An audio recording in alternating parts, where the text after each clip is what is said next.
The episode 3 begins with Kim, who is in his office. Just then, Aina arrives and informs him that she's joining their team for the Lee Myung case. She brings her red suitcase along and asks where she should keep her belongings. The team leader informs everyone that it's the commander's order, but Kim doesn't like this at all. Then we see Aina settling her things on her bench while Kim watches her. He asks her to step outside to talk. Outside, Kim suspects that Aina has joined the team to learn about any evidence related to her case. But Aina tells him that she believes Hagun, Dong-soo, and Mi-young are somehow connected, and that this has something to do with her uncle's murder. Kim says she should include herself in this investigation too, but Aina tells him she finally remembered what happened that day. She says she saw a shadow that day and had felt scared thinking she might have killed her uncle but now realizes she didn't. Kim finds it absurd that she remembered this after 10 years. Aina calls him a nag, but Kim gets annoyed and tells her to speak to him respectfully as he's her senior and she should report to him. He storms off. Kim then goes to the commander to ask why Aina was placed on their team. The commander shows him a newspaper headline insulting police and says it's because the team hasn't been able to solve the case, so they needed Aina. But Kim believes that Aina is close to the commander and that's why she was appointed to help commander. He feels disappointed and leaves. Later, we see Aina in her therapy session. She explains her approach, how she's been observing Kim's behavior. The therapist asks if Kim knows he's being profiled. Aina says he doesn't yet, but he will find out eventually since he's also a detective. She talks about how Kim never lets go of something once he grabs onto it, not until it's solved. Aina also tells the therapist that she remembered what happened that day, and wonders why it took her so long to recall it. The therapist suggests it might be because she felt guilty for not looking back to see who the killer was. Aina reflects on what would have happened if she had looked, maybe she would have been killed too. She says she can't fully trust her own memory and leaves the session. Back at the police station, everyone gathers to discuss the case, but Aina is absent. The team considers just giving her the case files to read on her own. Still, Kim is reluctant to share information with her. The team leader insists that it's their duty and they must cooperate. He assigns tasks and says they should focus on finding out why the resident card went missing. We then see Detective Sen explaining that an elderly man used to park his car in the area, but had to change his parking spot because someone kept scratching his car. There were no cameras, so he never found out who did it. This makes them realize the killer had been planning things for a long time. Kim goes to check the parking lot. Meanwhile, Aina arrives at the office but finds no one there. She sits in Kim's chair and starts looking through things. She notices the paper flower Kim used to make, which was his habit. Just then, Detective San enters. Aina jokes around and leaves. Kim is watching the parking footage and asks for the screen's brightness to be increased. Once it's brighter, he notices that when Myung entered the parking area, she had a rope around her neck and looked very frightened, meaning she was still alive then. Someone must have been sitting in the back seat and strangled her. Kim visits the whiskey bar parking where the killer must have sat, as there were no CCTVs in that area. He wonders why the killer didn't kill her earlier, why they waited until she reached the parking lot. Kim goes to the crime scene and Aina also arrives. Surprisingly, she already knows everything Kim has just discovered. She explains that the killer is very clever and had already chosen a location without cameras. He must have patiently waited in the car under Myung's whiskey bar for her to return. She wonders why the killer did this. Aina then talks about a puzzle where a woman whispers into another woman's ear. She suspects the killer might have whispered something into Myung's ear too, something so terrifying that Myung didn't act for 35 minutes during their ride. Kim's mother used to live in the same building. So Aina decides to visit his mother and she also has brought a gift. Kim doesn't want her to go to the house but she goes there. Aina goes to Kim's house with a gift, and they all eat together there. While they're eating, Aina jokes around a lot with Kim's mom. During the conversation, Kim's mom tells Aina that Kim doesn't like her cooking, so he usually orders food from outside. Kim gets upset at his mom for revealing things, as he knows Aina is profiling him. He asks his mom not to share such things to her. This makes Aina even more curious about his life, and she starts taking more interest in him. She asks if he's ever brought a girl home. His mom replies that he never brought a girlfriend but once brought a friend, and she had made curry for them. The friend said the curry tasted exactly like Kim had described. Kim gets irritated and storms off, upset that his mom told Aina all this. As he's leaving, Aina thanks his mom for the meal and follows him outside. She asks him why he told his friend something like this. It doesn't seem like his style. Kim then explains that that child was sick and he just said that to protect him. After hearing this, Aina affectionately calls him Curry Kim and offers him a handshake, suggesting friendship.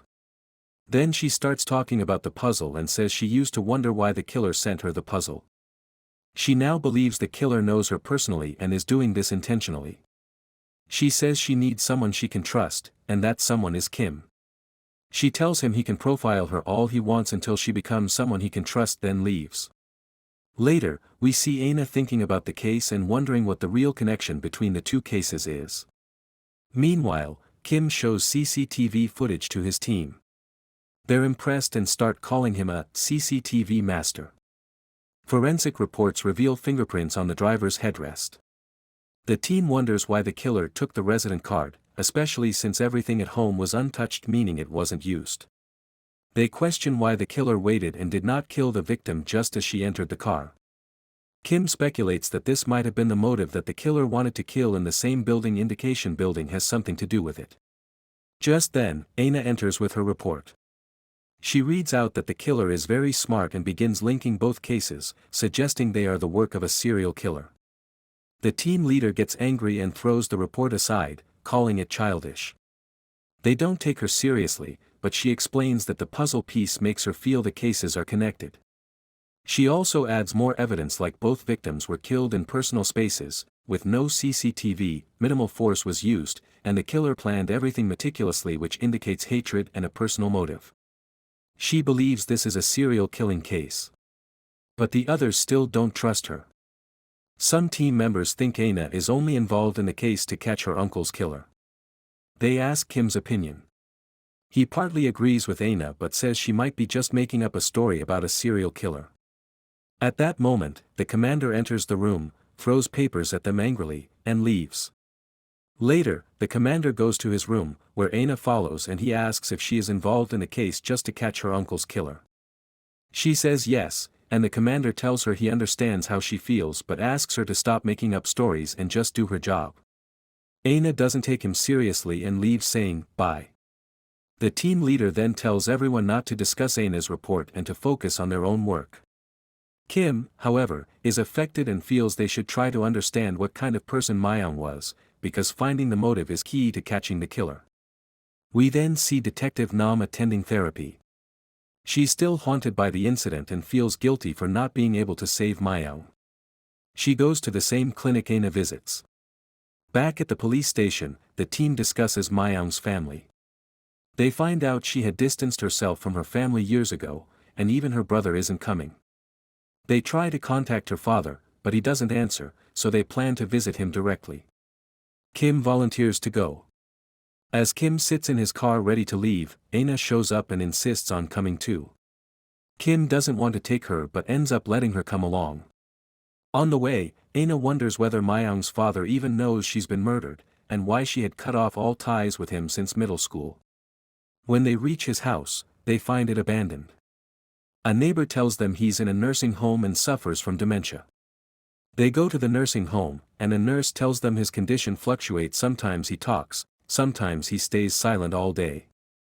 They go inside, and the old man is wearing a jacket his daughter gave him. Kim tries talking to him, but he doesn't respond. Then Aina, wearing a school uniform, approaches him and pretends to be Mayang. The old man, believing she's his daughter, begins talking. He says he wears the jacket every day she gave him and says he's hungry. Aina talks to him gently, while Kim steps outside and speaks with the nurse. He finds out that it was the man's cousin and Mayang's uncle who admitted him to the facility. The nurse gave him his contact details. While eating, Aina asks the old man if he has ever heard of her uncle Dong-hoon, but the man says no and instead begins talking about another man whom Mayang had dated. Mayang's father never liked that guy and would get angry whenever he saw him. Kim had also come to meet that man's cousin. He tells them that she left his house and distanced herself from his family back in middle school after his mother passed away. 7 years later, Myeong had returned and brought a nice jacket for her father. She had come with a man she wanted to marry.